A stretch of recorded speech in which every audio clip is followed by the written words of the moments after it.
Hi friends, അപ്പോൾ ഇന്ന് നമ്മൾ വന്നിട്ടുള്ളത് ഒരു ബുക്ക് റിവ്യൂ ആയിട്ടാണ്. ഏറ്റവും പ്രിയപ്പെട്ട എന്നോട് എന്ന് പറയുന്ന പോപ്പുലറായിട്ടുള്ള പുസ്തകം രചിച്ചിട്ടുള്ള നിമ്ന വിജയുടെ നനയുവാൻ ഞാൻ കടലാകുന്നു എന്ന് പറയുന്ന ഒരു കഥാപുസ്തകത്തെക്കുറിച്ചിട്ടാണ് നമ്മൾ ഇന്നിവിടെ പറയുന്നത്.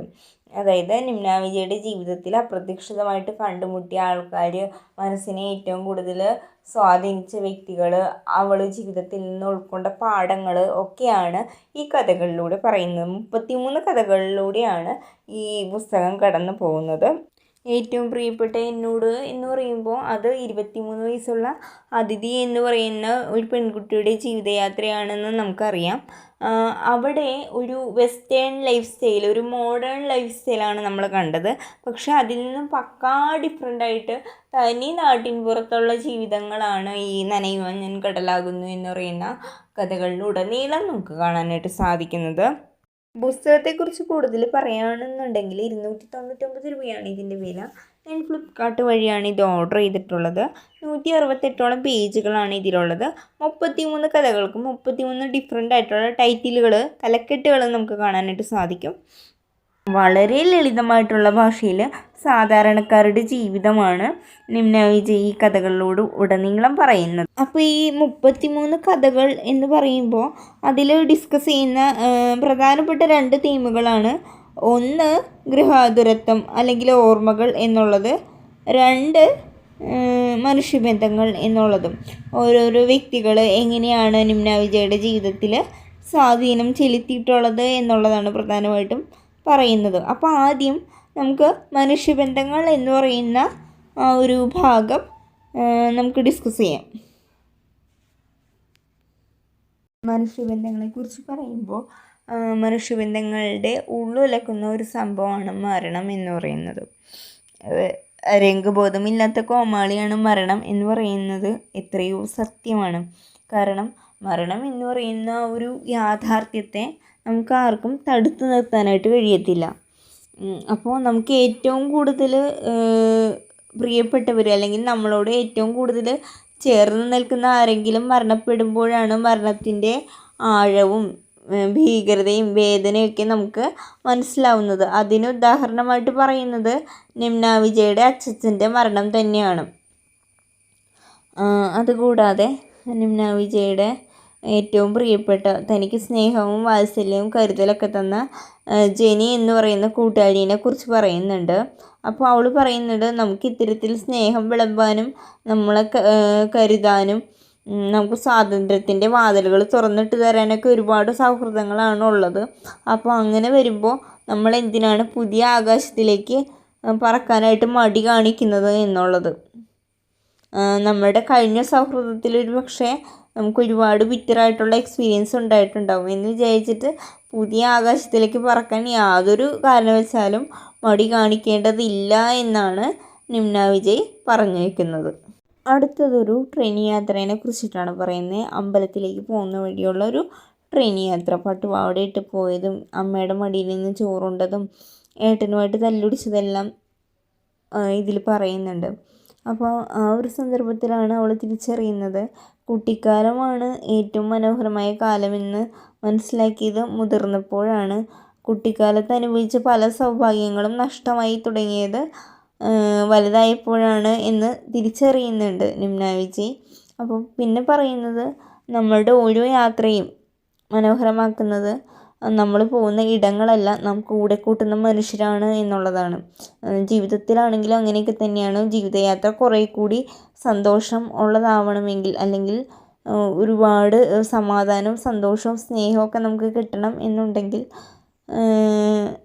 നമ്മൾ കൂടെ കൂട്ടുന്ന ആൾ നമുക്ക് കട്ട സപ്പോർട്ടായിട്ട് കൂടെ നിൽക്കുന്ന ഒരാളായിരിക്കണം. അല്ലെങ്കിൽ നമ്മുടെ ജീവിതം നരകതുല്യമായിരിക്കും. നിമ്ന വിജയ്ക്ക് 4ാം ക്ലാസ്സിൽ പഠിപ്പിച്ച ഒരു മാഷുണ്ടായിരുന്നു, പ്രേമൻ മാഷ് എന്നായിരുന്നു മാഷിൻ്റെ പേര്.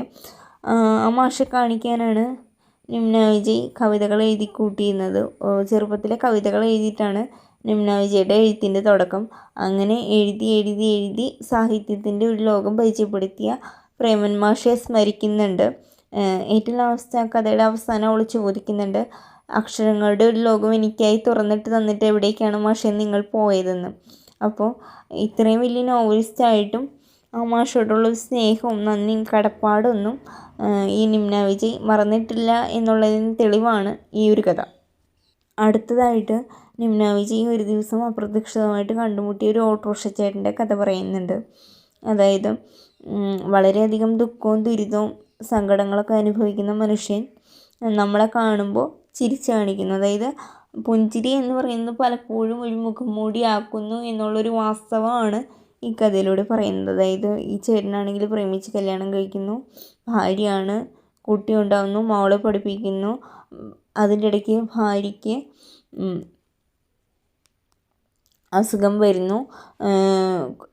ഇവർ സാമ്പത്തികപരമായി താഴ്ന്നതുകൊണ്ട് തന്നെ കോളനിയിൽ താമസിക്കുന്നു. എന്നാൽ മകള് ഒരുത്തിൻ്റെ കൂടെ ഇറങ്ങിപ്പോകുന്നു.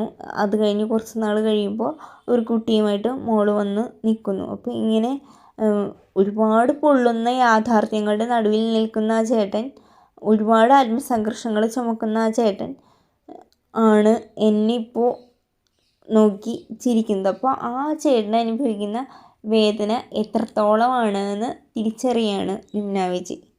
നമ്മളൊക്കെ ആണെങ്കിൽ അങ്ങനെയൊക്കെ തന്നെയാണ്. ദൂരെ നിന്ന് കാണുമ്പോൾ ആരുടെയും സങ്കടം നമുക്ക് മനസ്സിലാവില്ല.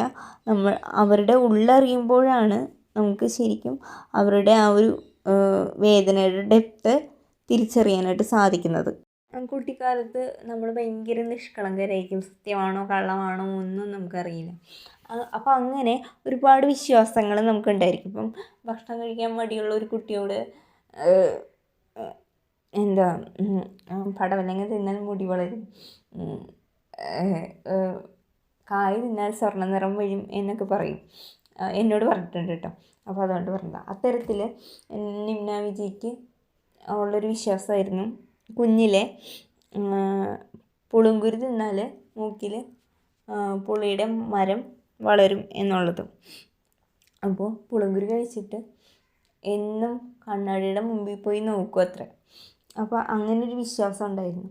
അപ്പോൾ അങ്ങനൊരു വിശ്വാസം നിമ്ന വിജയ്ക്ക് വരാൻ കാരണം പ്രകൃതിയോട് ഇണങ്ങി ജീവിക്കുന്ന ഒരു സമൂഹമായിരുന്നു, അല്ലെങ്കിൽ ഒരു ജനതയായിരുന്നു. പക്ഷേ ഇന്നത്തെ കുട്ടികൾക്ക് അത് കുറവാണ്. സോഷ്യൽ മീഡിയയിൽ കുത്തിക്കൊണ്ടിരിക്കുന്ന കുട്ടികളെ ഞാൻ എങ്ങനെയാണ് എൻ്റെ പ്രകൃതിയിലേക്ക് മടക്കി കൊണ്ടുവരുന്നത് എന്നവൾ ചോദിക്കുന്നുണ്ട്. അപ്പോൾ ഇന്ന് അത് തന്നെയാണ് വാസ്തവം.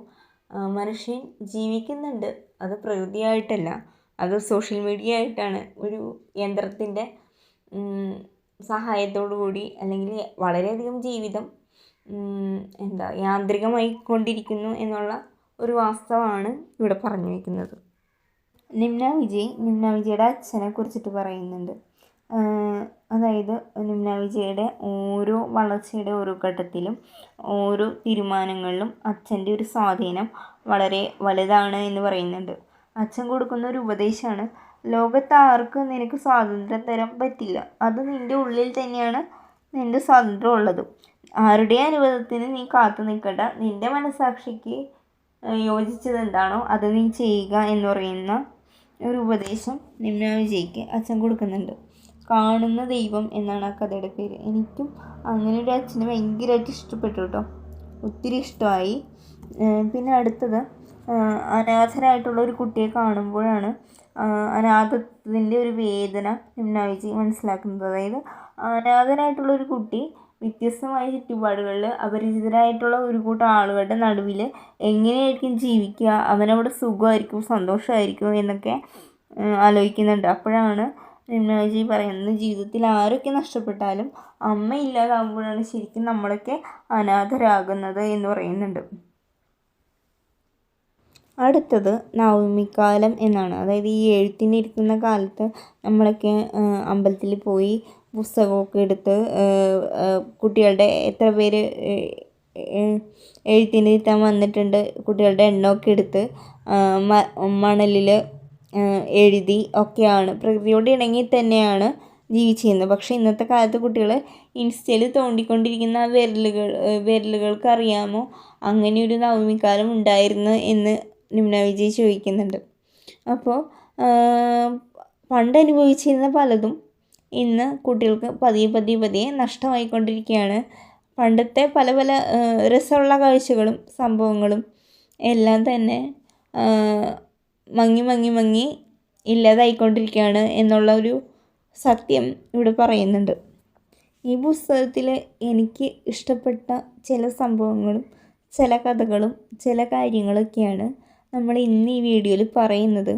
പുസ്തകത്തിലെ കഥകൾ ഇനിയും ഉണ്ട്, പക്ഷേ എനിക്ക് വായിച്ചപ്പോൾ ഫേവറേറ്റായിട്ട് തോന്നിയിട്ടുള്ള ചില ആശയങ്ങൾ, ചില കാര്യങ്ങൾ, എൻ്റെ ചില അഭിപ്രായങ്ങൾ ഒക്കെയാണ് നിങ്ങളുമായിട്ട് ഡിസ്കസ് ചെയ്തത്. അടുത്ത ദിവസം മറ്റൊരു വീഡിയോ ആയിട്ട് നമുക്ക് വീണ്ടും കാണാം. Okay, bye.